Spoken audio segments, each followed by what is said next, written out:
Hi guys. Hi. Welcome to Heart to to Heart podcast. Yeah, With Cece. and I'm LG. So today is our first episode, and we're going to be talking about social media. But first of all, I just want to say I'm so proud of us. We got new microphones. I was freaking out because I ordered them on Amazon yesterday, and I just wanted to make sure that they would come in time. But just in case they cut out.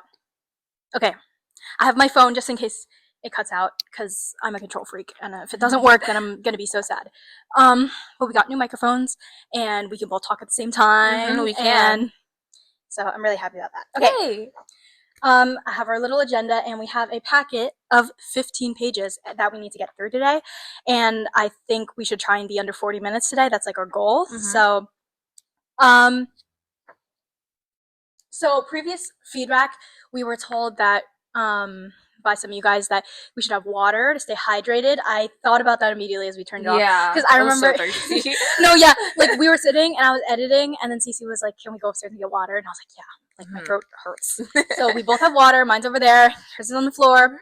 So it's gonna be good. It's hot today. It is. It's really hot outside. I'm like sweating, and we haven't even like moved. Cold. So, any new personal goals or goals for the both of us after the interviewing experience? I feel like not really. I feel like my goal this episode would be to talk slow. So I'm trying to go extra slow today, guys. Okay. Extra slow. Like ASMR. Yeah. Yeah. Okay. I saw this going on topic. I'm going to be quick. I saw a TikTok today that was like, I love feminine women that just talk really slow. And I was like not in like a weird way, like literally just like, and I think that's so right. Cause people that have the ability to talk eloquently, just take their time. Yeah. Like that's really like, it's really satisfying and it's really comforting. It is. Yeah. I get that. So we did some in-person interviews for this episode. I almost said video. This is not like a YouTube channel. But okay. So I know we were both nervous at first. We talked to like my mom first for an interview because we were like nervous. Yeah. Like I was basically procrastinating. So I was like, "Mom, please, like let's practice like with you first." But do you think there was any point where like our nerves kind of like subsided, especially for you? Because I feel like, you know, we both have different experiences through this whole thing. I feel like after like the second person, I realized this is not that scary. Like they're just people at the end of the day, you know. Yeah, and it was just really nice to be there for each other too. Like, it didn't feel like a high pressure thing. Really. It like we made sure that we were both comfortable, and I think that was really nice. Yeah. And they're really quick interviews too. Like, it wasn't like a long time. No, yeah, it like when we say interview, we mean like the things you see on TikTok with the street interviews. Yeah. Where you like go to someone, you're like, "What's your name?" It was like that. So it wasn't crazy. Yeah. Do you think we achieved our goal of getting better at interviewing random people? Because we talked about that in the first episode. Like that was one of our goals. I feel like towards the end we got better. Yeah, definitely. And did we experience the rejection therapy thing that I mentioned in the trailer? Yeah, I think how many people rejected us? I don't remember, like maybe two or three. Yeah. I was like, okay, fine, we just moved on, honestly. Yeah. It wasn't that bad. Yeah, and like when we did get rejected for an interview, we would just thank them for speaking up, and then we would just move on. And I think we just, I mean, I don't know about you, but for me, I just mentally, I put it in a box and I moved it, and then we moved on to the next person. And I didn't think about, oh my gosh, they rejected us. Right, yeah, like I just kind of moved on. No, rather than doing it and feeling uncomfortable the whole time, you know? Yeah, either that or we would get through the whole thing, and in the end they would be like, "Are you putting this somewhere?" Like that would make me really upset, because you know you work really hard to prepare these questions and to get people's time. So you know you want to make sure it's worth your while and you get what you want out of it. So we did some online interviews through FaceTime. I mean, I did them because I had the most free time out of the two of us. But first, I just want to thank our friends and our peers for all their support. Because our friends are really, really supportive. Like, I remember we sent the podcast link to the trailer, and we got at least, like, how many people? 5 to 7 people, like, immediately. Yeah. We're just like, oh my gosh, I've already listened to it. Like, I'm so excited that you guys are doing this, and it just made me really happy. I mean, I don't know. Yeah. Right? And then I want to thank the online interviewees for their time. So the friends specifically that we talked to, we're going to include some clips today of, you know, what they said, their opinions. I just want to thank them all the online interviews for their time because we really wanted to make sure to get as much data as possible for this.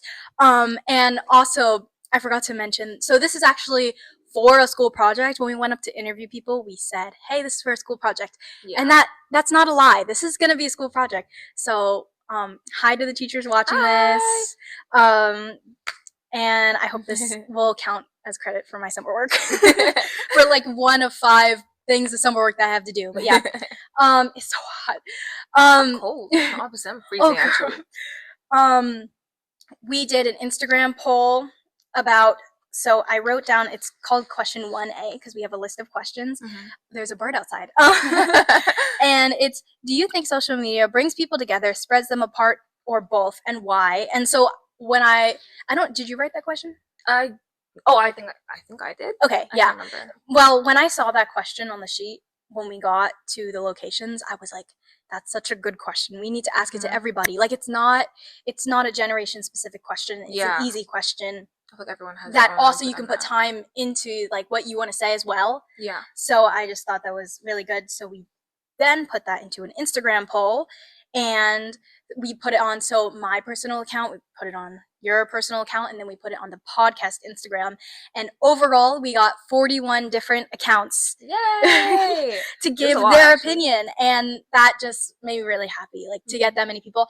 And there were people that replied to it. I mean, it's just a click of a button, but, there were people that replied to it that, like, I wouldn't have expected to, participate in it, because at the top, we did include, this is for our podcast. Mm-hmm. So I was just really happy that we got so many different people to reply.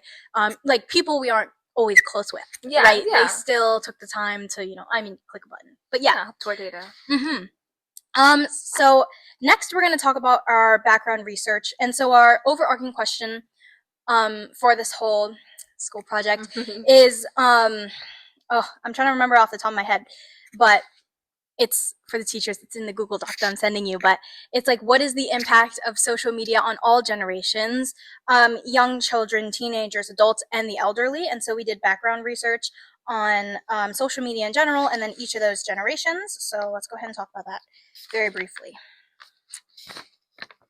Is that the first page? Yeah. Okay. Okay. You want to talk about something? Because I'm been talking a whole lot. Wait, where? Just pick one from here. Okay. Something that we did see a lot is that social media is very, very accessible to a lot of people. I know it's like really easy on YouTube, Spotify, Snapchat. There's a lot of apps you can really accessible to it, and you can lie about your age. I see a lot of people doing that. Mm-hmm. I know I did that one time. I'm not gonna lie, I did that one time. Yeah, I mean that's like a thing. Like, yeah, honestly. I think growing up with it too, like that's why it's like a canon event for like right us, like Gen Z, I guess millennials too. Yeah. Oh yeah, many apps let you view content without making an account. Like, you don't have to post any videos, but you can still be there and scroll and see everyone. Yeah, like an example is like, let's see, like TikTok, you could do that, right? Like, you can open the app and you don't have to make an account. You can literally just scroll and not have an account. Right. And that makes it so accessible. Yeah. Because that means you don't have to put in a birthday. You don't have to put in an email, a phone number, or your information. You can just use it, which makes it really accessible. Right. Like, especially if your parents watch you and make sure you don't do all that stuff. You can just do it. They don't ever know. Yeah, exactly. Negatives, movie spoilers, that is a big thing, honestly. And TV, because we're watching The Summer I Turned Pretty, and it's coming out like weekly. We're like Eastern Standard Time, so 3 a.m. And so that means when I wake up at like 11 p.m., I go on my morning doom scroll. Not good. Don't do that. I do my morning doom scroll, and like there's all the spoilers right there. All there. Like, I haven't even clicked on Prime Video, and I'm already hearing all about the show, and I know exactly what's gonna happen. And I haven't read the book, so I don't like know before I watch the show. I haven't read the book at all, so it's like I'm figuring it out as I'm watching. And you don't know what changes there could be from book in. Exactly. Anyway, so even if you are like a reader of the book and you watch the show, you'll still get spoilers, which is so annoying. So quick to make edits. They're so quick. So quick with it. I think we could just move on. Okay. I just want to let you know, for the teachers watching this, of course, the Google Doc that's being sent to you has so much information. I think it's 17 pages or something. I tried to condense it as much as I could, but what we're talking about is just a small snippet of what I wrote. So, okay. Let's move on to young children, our research about them. Some of this is also just like observations, like our own observations before interviewing people. So I wrote about like Sephora girls, and so these people are younger girls. I estimated about the ages like 7 to 10, and they walk into Sephora to buy from brands, most popularly Drunk Elephant or Sol de Janeiro.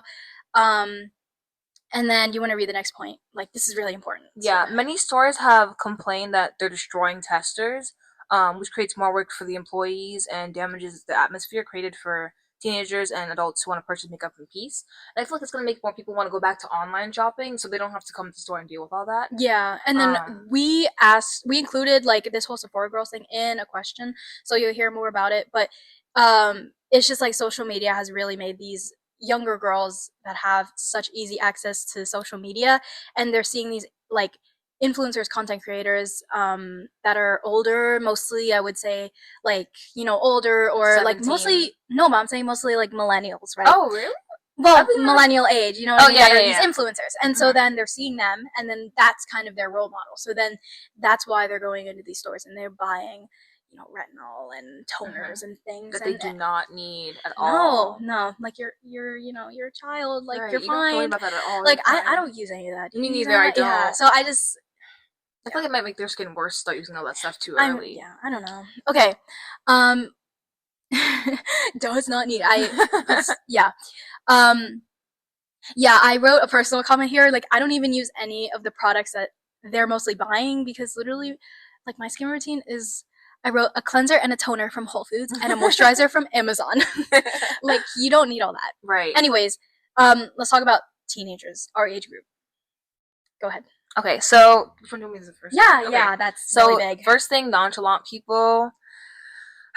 Okay, so they're all. I feel like it's very common to be nonchalant. I feel like it's kind of like seen as being cool, like you're better than someone else, not show you that you care, which I don't agree with at all. But I know some people have their opinions. Yeah.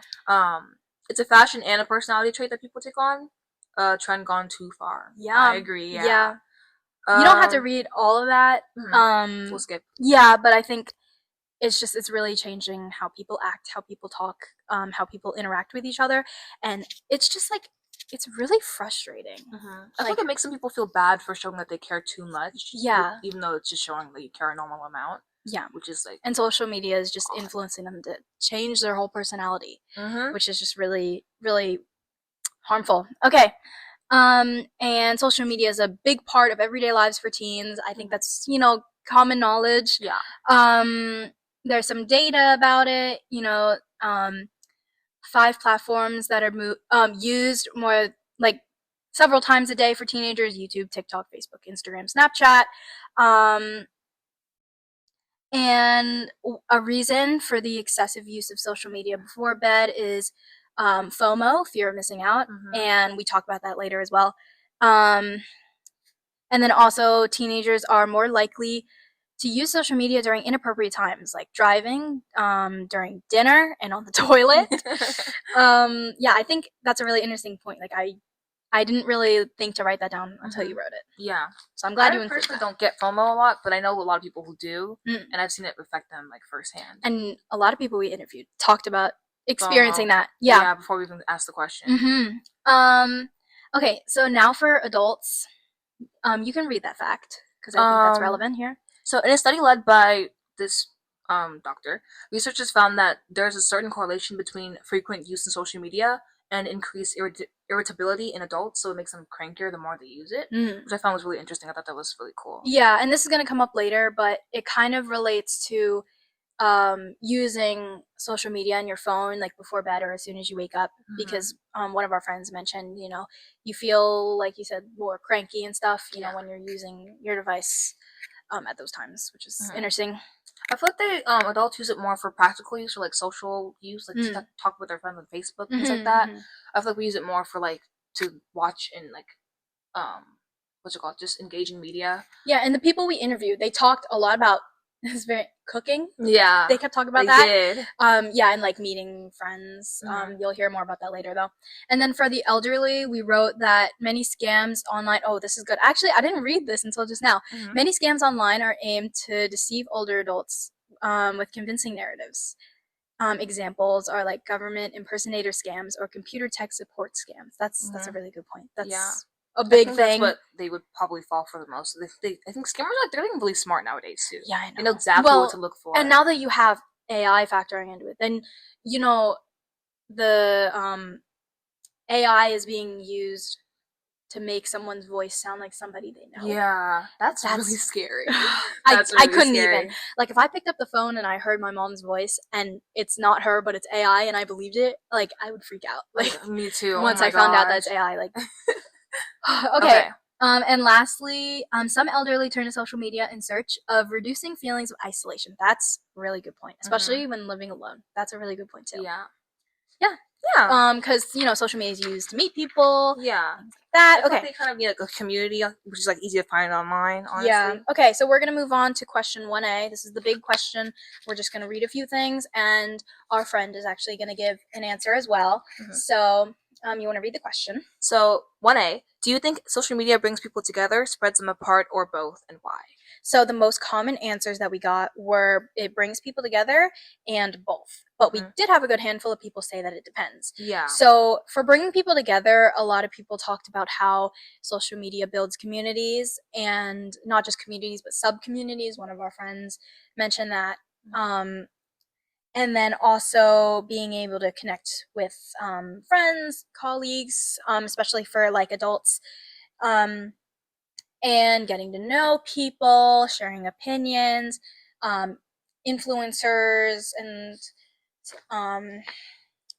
things like that. And then for both bringing people together and spreading them apart,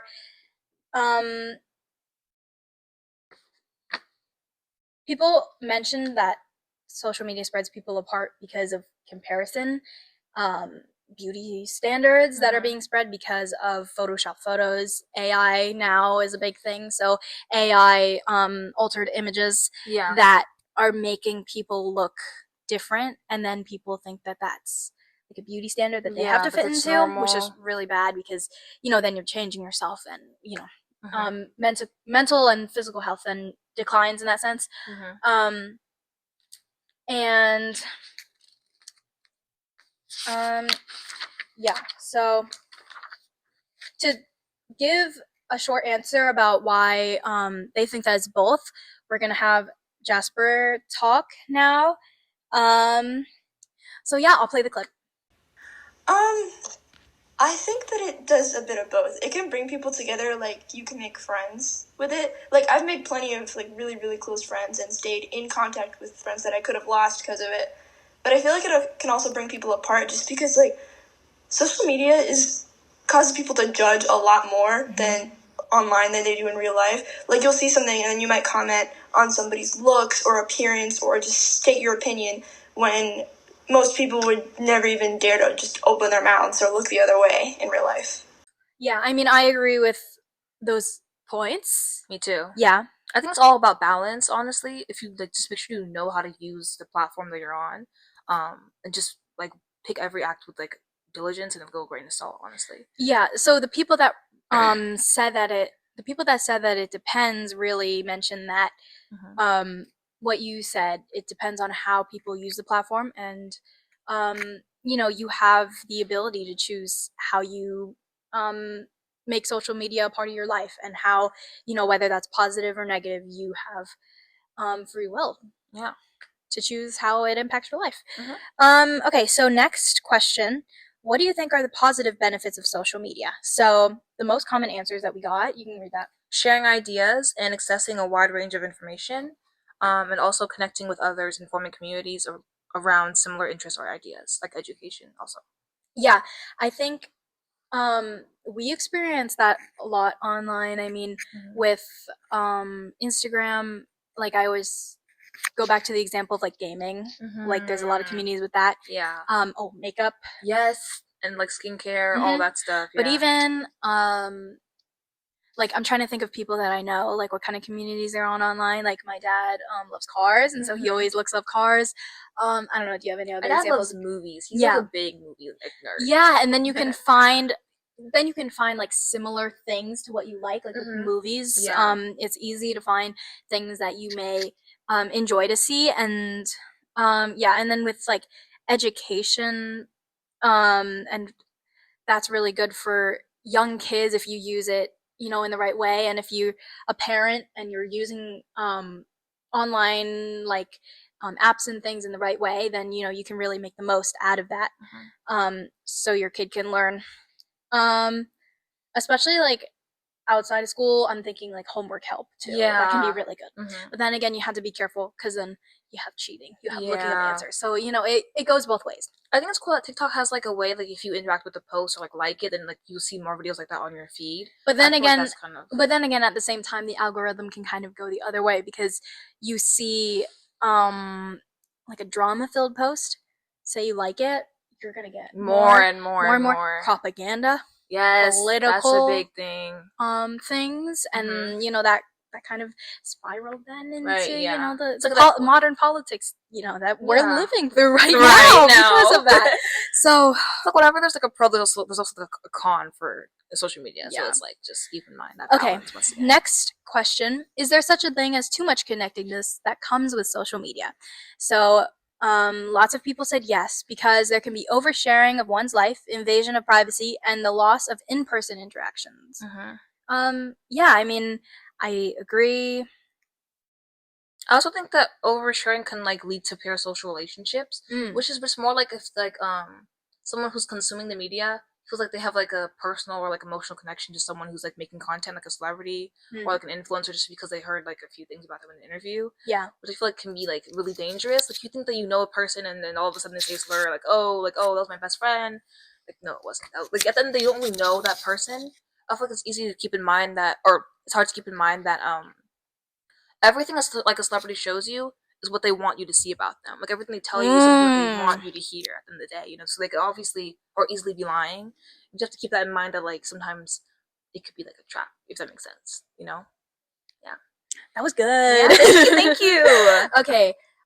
What do you think are the negative impacts of social media? So we got a load of different answers, but the most common answers here: spreading misinformation, beauty standards created by photoshopped and digitally altered images. We talked about both those things already. Increased anonymous hate or cyberbullying that carries into real life conversations and social conflicts. I think that definitely then carries into like school, and what people talk about in schools. I thought you could like learn insults from social media too, and then end up saying it in real life. That's crazy. Yeah. So just to give a short little answer, this is our friend Kalila. I think it portrays an unrealistic narrative of what life is like and what life should be like. So people, they have like these inaccurate views of how other people are living, and then they hold themselves to these standards that aren't even like based in reality, like present wise, and then they also like plan their lives around something that isn't true in the first place. Yeah. I like that. Okay, well, actually. Yeah. Yeah. You ate. Okay. Next question. You want to read it? Yeah. Do you think the positives of social media outweigh the negatives? And our most common answer that we got was yes, because it allows people to communicate with each other and meet new people. Which I understand that a lot. I feel like you said, the communities that we talked about earlier, I feel like it's really easy to just like find your people online, and like it may be harder in real life for some people to do that. So. Yeah. Okay, so to give us an answer is our friend Jasper again. I think that it honestly depends on how you use social media, like the platforms you're using, the type of communities that you're in, and obviously how much you use it. Like if you're constantly scrolling and you have like a 10-hour screen time, then it's negative. But if you're using it like for good, for inspiration and stuff, or just to be connected with other people, then I think it's positive. Yeah. Yeah, so it's really up to you on how social media is used and how it'll impact your life, which I've already talked about. So I think we're good on that front. And this one, right? Do you use your phone before you go to bed and or as soon as you wake up in the morning? Have you ever considered the negative effects of doing that? So the most common answer was yes, because of social media's addictive format, especially scrolling. And most thought about how bad it is when they do that or after. So I think personally, I do like go on my phone before I go to bed. I'll always like stay up sometimes until 3 a.m. Like that's what keeps me awake edits, most of the time. like just scrolling and scrolling and scrolling. Yeah, and then as soon as I wake up, I do the exact same thing. It's not good, and I know it's bad, but times like this too, in summer where I'm not doing anything, I feel like I can just do that. Like it's not good, but I do that, and it's just addictive. Honestly, it's hard to stop. Yeah. Hard to stop. Do you do both of those? I do both. Yeah, I feel like I'm trying to challenge myself more by watching like longer length things, so I can like kind of get my attention span back on track. Like watching like YouTube videos instead of just scrolling. I feel like it's just, even if I'm watching a YouTube video before bed, it's like better than just scrolling. I feel like baby steps is what I need to take. And gradually, okay. Yeah. Yeah. Okay. Have you ever fallen for an online scam or felt tempted by any post that's spreading misinformation? So the most common answer was, most know it could be easy to fall for an online scam, but if not personally, because they research what they see or talk to a trusted family member or friend about it. I think I've done like the same thing. And also, when we were talking to our friends, I always ask them, because our school email got like hacked or something. Oh, yeah. And then it started sending out like job applications. Yeah, but that was like, and then under students' names, which is really odd. And so I was just asking them, like, did you fall for that or not? And most of our friends said, or no, not most, literally all of them, they were like, I didn't fall for it. I may have looked at it a little bit and went, wait, hold on. But then you look at it closer and you're like, it's so obvious. Like, that's the font is different. Like, well, and then Nessa, our friend, like, she mentioned the logos. Like, they put the school logo in the email. Oh yeah. Like, what kid is gonna who's gonna do all that? Yeah, like that's so much work. So yeah, to give a personal story about when they fell for a scam is our friend Jasper again. Meanwhile, scams I have fallen for, I think like the one that I remember the most was because my dad got really mad at me for it. Was I was looking up free Robux when I was like 7. That was the first online scam, and it gave our computer like a really bad virus. Oh wow. Yeah. Oh, scary. Yeah. Oh my gosh. I'm just like, Robux is crazy. I'm That's just real though. putting that through my head. Like that would be like getting a virus. Then That's something I'm actually kind of really scared of. Yeah. Getting a virus. Because then what happens? Like you really can't. It's hard to get over Yeah, and that means you have to talk about it then too. Right, yeah. So, you can't keep that a secret if it's a virus. Unless you do, and then it's like, it's you just kept gonna it get a worse. secret. Yeah, okay. There's no point. Okay, so we're gonna move on to, those were our everybody questions that we asked everyone. So now we're gonna talk about the questions we asked for specifically young children. So yes. So the first question that we have is, how do you think social media has impacted behavioral norms in schools? And what about your school specifically? Consider personalities that have spread online, like being nonchalant. The most of our answers, like the most common answers, were trends impact what people talk about in schools. Changing one's personality for a trend is viewed negatively because they are straying away from their true self. Yeah. Can I answer that real quick? Yeah, hold on. So this is our friend Ludmilla. She's gonna give a response. Yeah, I feel like it like makes people not want to be themselves and like pretend to like fall into a norm and not like like to conform with whatever other people are doing, and not to like have their own interests and be like outwardly themselves and like connect with people. So I totally agree with that. Like people changing themselves for a trend is really weird, especially because trends are such short-lived. Yeah, it's gonna be gone in a second. Yeah, and to talk more about that is our friend Kalila. So I think for one, it reduces our attention span. So like I feel like we hop from trend to trend so quickly. It like, I feel like things don't feel as real as they used to, if that makes sense. And a lot of people do a lot of like posturing to make themselves seem like something that they're not. Thank you for that, Kalila. Thank you. Okay, our next question. Do you think social media trends impact your perception or judgment of others? How dangerous can this be considering the quick rise and fall of trends? So most said yes, because it makes people fit into certain stereotypes and one's judgment on them will change once trends are different. But like at the same time, our friend Ludmilla said something different that kind of contradicts this. So let's see what she says. I don't think so, because I feel like when people like follow a trend, it's not their actual selves, and like you can like tell if people follow a trend and they're not like doing it because it's actually them. So I feel like it's like you can like see through people that way. I do think that like if somebody was to change themselves for a trend and then the thing isn't trending anymore and they like are still stuck in this old trend, people definitely are going to judge them and just think like, oh my gosh, you're so late. Right. I don't even you're know. so late. Like, yeah, like, come on. like that was like, you always that was hear. Like last week. Yeah, exactly. People always say that. Like, that's so like 2015. Like, you hear that all the time. Like, I'm guilty. I say that. Mm-hmm. So, that's just like a thing I think that we do as teenagers. Mm-hmm. I don't know. Okay, has social media made etiquette and manners worse for people your age? I would say the most common answer we got was yes, because people are more rude and disrespectful, and I kind of agree with that. Honestly, I feel like people think that the way you talk to people online is how you can talk to people in real life, when in reality it's really, really different. I feel like you have to keep in mind that, like, I feel like if you're online for too long, you don't realize how, if you just step outside, it's completely different. Like, nobody cares that much. Nobody's listening. Nobody's looking that closely at you. Yeah. And you're just quick to kind of be defensive in that way, if that makes sense. Like, oh, no, no, no, no, no. You know what I'm saying? Like, if, like, I don't know how to explain it. Like, you know what I mean? Like, if someone, like, I don't know what I'm trying to say. Like, you know what I mean? Like, if someone goes outside and they think it's, like, okay to talk to someone like that just because they saw it online, it's, like, it just really contradicts reality. Yeah. That makes sense. Like, social media is, like, this whole other, like, because we're so, like, consumed in it, then there's now a big gap between social media and real life. And so when you come back to reality, it's just, it's, like, it's different.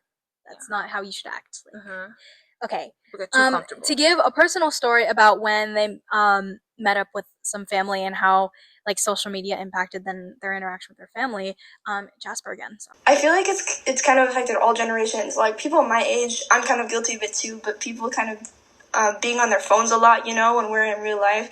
Like, I was once, like, talking to my cousins that I hadn't actually seen in a few years, and I was like, why are you playing Block Blast when I know nothing about your life? Like, I haven't seen you since you were 12. Next, we're going to talk about our teenager questions. So what are your thoughts on Gen Alpha and how social media has impacted their lives, especially Sephora girls? So we got some mixed answers, and some people said it creates unrealistic beauty standards and influences them to buy products or act like the more mature people they follow online. And then others talk about how iPad kids have unhealthy addictions to their devices. So we already talked a lot about Sephora girls, so I think we can move past that. But the iPad kids, I feel like we could talk about that. I've never experienced that in person. Me neither. Really? Okay. Yeah. Some of our friends have, though, but I just think it's just like these younger kids are growing up faster than than like previous generations because of social media, because they're looking up to these older people. And not to say that other generations didn't look up to other people. It's just because social media is consuming so much of our society, and kids are spending so much time on social media in comparison to when, like, you would just watch TV for a few hours and be done with it. Yeah. Like, that's really the big difference in how it's changing their lives so much. I also feel like it might be that same feeling of, like, feeling behind. Like, if I look like this at 13, you look like that at 13. Oh, like comparison what's the difference? again. Yeah, back again. I feel like some people feel like I should be looking a certain way at this certain age. And kind of, like, just changing the narrative a lot. Yeah. Okay. So actually, to give, like, a different point of view is our friend Nessa. And I have a lot of thoughts on this. Oh, here we go.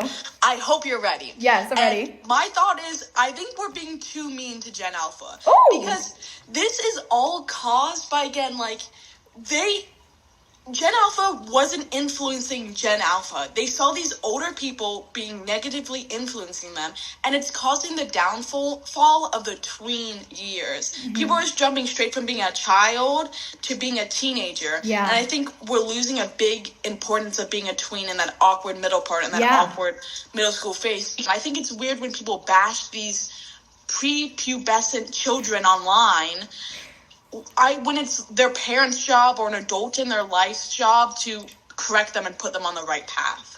So next, we're, like, moving along here because we're already at like 30 minutes. Okay. And so have you ever taken a break from social media? What happened? Was it your choice? And if yes, why did you decide to take that action? So most people said yes, that they took a break, and they commented that it was difficult or the break did not last very long. And,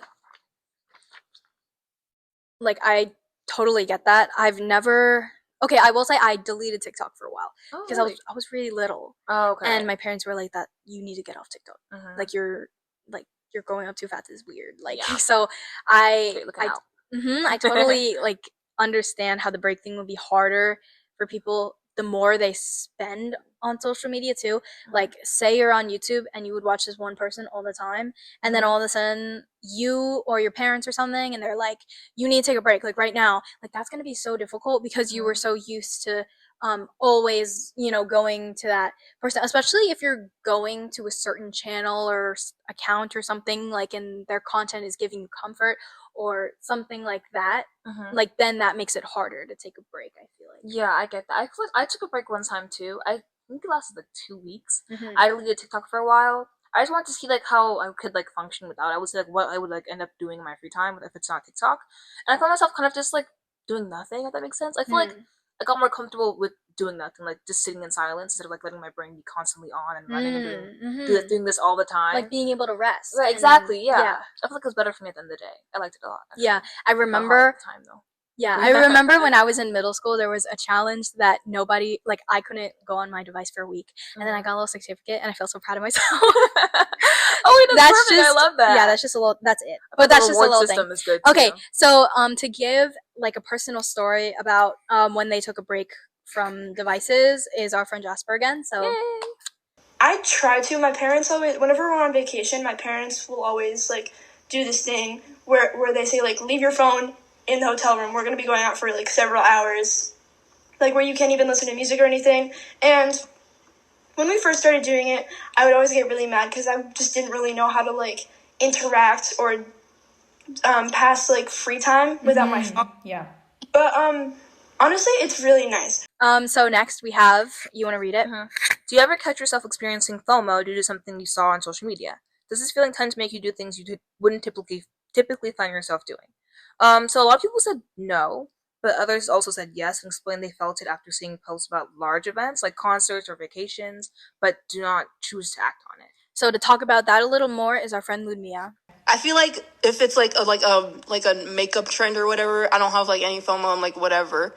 But like if it's like a concert or something, like I need to be there. Like I watch TikTok lives, Instagram lives. I feel like me personally, I don't really get FOMO. I feel like that's not something I just in general or online specifically. In general and online. Yeah, I mean, I feel like I just would feel it if it was like with our friends, like excluded you. Well, but I thought they wouldn't do that. But our friends don't really do that. I feel like it's more about, say, like you went, like I went to the Billie Eilish concert with Juliana, and then like I feel like if I was someone else, I would feel a little bad because I couldn't go and I chose her. And like I feel like somebody else would be like, why didn't you choose me to go with you? Because, you know, limited amount of tickets and concerts are expensive. They are. So, you know, I mean, I just feel like social media can do that, you know, if you see something and you're like, I wish I was there, like the bigger events, you know, like what Ludmilla was saying, like it's the bigger events that make you miss it more. But also, I feel like someone said this a while ago, that social media is like a highlight reel. It's like, I feel like sometimes you could post like, oh, I'm at a beach every weekend. Yeah. But also, like, they don't see like what you're doing when you're not at the beach, and it's like you could be crying in your room. Yeah, I was just gonna say it's not just what you're doing at the beach, but also like how you look, because you know looks are a big thing that people compare themselves with social media. Yeah. Okay. So our next section is about adults. So we asked these questions to adults, obviously, but yeah. How would a digital footprint from social media impact the hiring process? Does it make it easier or harder? Share a personal experience if you have one. So we only asked so many adults and we had so many different questions that we didn't get to ask like every single question. So we only got one response, and the person said that it depends on the content that's being posted on social media. And I think I definitely agree. Like it depends if that content is gonna, you know, benefit the hiring process, or you know, if it's not, like if you're posting something like odd, like no details there, but it's just like if it's odd, like obviously that's not gonna help you get hired. Yeah. Okay, question 4B here, we didn't get any answer, so we're just gonna move on. You can read the question. Okay, so wait, this one or this one? This one. Yeah. Okay, so consider the appeal of social media and influencer career. Do you know anyone who is an influencer, and would you consider it a stable career? and we got mixed answers for that one. So we got a lot of yes, I know someone, a lot of no, I don't know someone, but I think it is a stable career. I think we got, yeah, one person said that, like, oh yeah, because some people use it to expand, like, so they can be like found, like recognized for that. I know people, I know Love Island, people go on that show just to be like that kind of like known, and they use that to be brand like deals. like a launch pad for your future career. Like if you're not set in stone for I want to be an influencer for the rest of your life, like just using social media to really start you, and then you move on from it and do something else later. Yeah. Okay. So next we asked people if they're a parent, and if they said yes, we said, do you set a screen time limit for your child or children, and do you find it difficult for them to stick to this limitation? So many parents set a screen time limit, and then they manage the type of content that their children or child consumes to avoid addiction to their devices. Yeah, I think having a screen time limit is really important, because then in the future when the kid grows up, or like kids, then they're not going to get the crazy addiction, it's like dependent on social media. Yeah, and then iPad kids, that's that's like the extreme part of the device addiction. Okay, question for D, we didn't get any answers for, and so oh my gosh, we're almost done. Page 15. Here, have you ever thought an AI video or photo was real at first? Can you remember how you felt after hearing it isn't real? And so many people likely have seen an AI video or photo and are curious or shocked by it. I mean, same, because I remember I was talking about this to our friend Juliana. There was a time I was watching this YouTube video because AI couldn't get hands correctly. Yeah. I don't know if you saw that. That's a big thing. Yeah, like AI wouldn't be able to get the hands right. It would be too many fingers, or it would just look weird. But now recently, have you seen the AI ASMR cutting? Oh yeah, I've seen those. They're getting better. The hands look normal. They're getting a lot better. I was like, wow, like we're already there. Okay. So yeah, the shock definitely is a big part. I've seen also that like AI like learns from you. Like if you tell like, oh no, that's wrong, they can like adjust and like learn like how to get it right over time, which is like also kind of scary. Well, yeah, but that's just kind of how AI is built. Like, you feed it information, and then that's how it learns, and that's how then it's able to spit out information. So yeah, it is scary though, just in general. So lastly, our last age group that we talked to was elderly, but I just want to say, so all of our elderly people declined getting interviewed because they said they don't have or use social media, and so they didn't think that they'd be able to answer the questions. And I just think that really says a lot about not only like this age group in general, but also just the people in our area too. Yeah. Like we don't live in an urban area. We live in a suburban, or like, especially like, I mean, I don't know if you do, but like an urban, or like a oh my god, rural I don't know, rural area. Yeah. Like farms and stuff. And so I think, then in that case, that's kind of why they don't use social media as much, to the people that we talk to. I feel like if you lived in an urban area, I got that right? Yeah. People are more likely to use social media, because you're in like a, I don't know, like a busy, fast-paced place. Yeah, it looks more convenient that way. Exactly. That's what I was trying to find, and I was looking for that, but you said it. Okay, good. So 5, B, C, D, and E, because we're going on the doc. We didn't get any answers for those because obviously we couldn't talk to any elderly people, but we did ask one person. We had the chance to just ask this question because I think it's more open-ended and less specific to the age group. What advice would you give young people about putting more importance on life beyond the screen? Listen up, guys. This is important. Yes. So we got like the answer we got was that to go outside and play, and socialize with real people in your area, like your neighborhoods and your neighbors, which I think is really important, honestly. Yeah. I feel like all these answers kind of have like, there's not really black and white thinking here. It's like a really open ended, like, oh, it depends on this, depends on that. Yeah. So I think it's a really good answer for that. Yeah, and that's why this topic is really important for discussion. Like you said, it's not black and white. You can't just get one answer. It's really a big thing to talk about and think about. And as deep thinkers, I think this topic was really good. Really good. So yeah. So next, okay. So we did the data. So next, I want to talk about our Instagram poll that we did for question 1A. Yes. So I just wanted to thank the friends, family, and peers that, even though they clicked a button, they contributed to an extremely helpful method for data collection. And then also, it was just really nice to see the reception to help this podcast.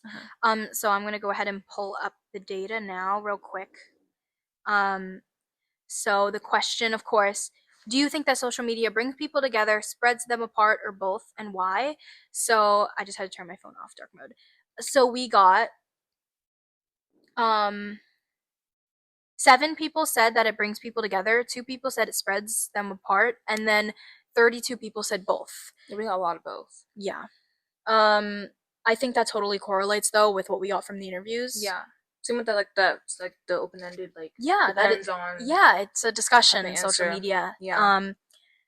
And so it makes sense. I think that's really all we have to say. I mean, so yeah, that was a great poll. I think I'm definitely going to be using that in the future to get the data for these episodes. I think this topic is really important to just like stop and think about and talk about for a second. Especially because so many people like had an opinion. I was like, well, surprised some people answered the poll. I was like, wow, I'm really glad. Yeah. And then we even got some DMs giving us explanations, even though you could have just clicked a button, but I also gave them the option, like, if you wanted to give an explanation, you can DM me and just let me know like what you think. And we got really long responses. I was really happy. Like I was just so excited to read that. So this is an episode about social media. So of course we got to plug our socials. We do. So you can follow the Instagram account for this podcast. And then Heart to Heart Pod. I don't know, but we'll find out. Well, if you see this podcast, it's like in the little description thing. Like you'll find it. And then we have this podcast. Obviously, you're going to be listening or watching on either Spotify or YouTube, and so you can subscribe on YouTube, follow on Spotify, whatever. Soon you'll be able to rate the podcast, which I think will be really helpful in getting us to get more listeners and viewers, so that we can hear more about everybody's opinions, because this is all about everybody being able to be heard. Different perspectives. Yeah, that's what you're here for.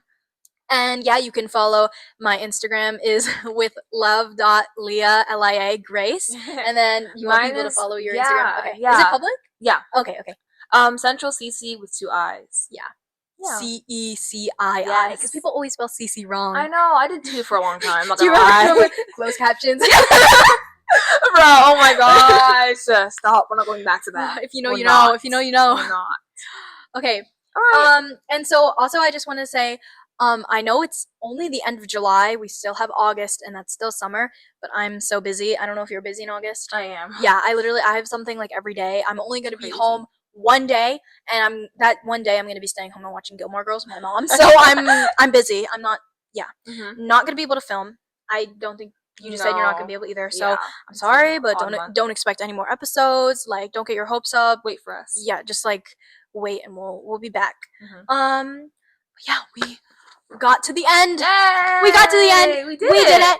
And we did it in 46 minutes. That's not bad. That's not bad. Yay! We did that. So that's the end of this episode. Thank you so much for watching. I'm so happy to do this. Hold on. I'm so happy to do this with you. Oh my god. What? No, it's like we just gave it No, it's perfect, guys. Okay. We're head to head, not heart to heart. Okay, that was Ready? it. Okay, stand up. So do this. Yay! Bye.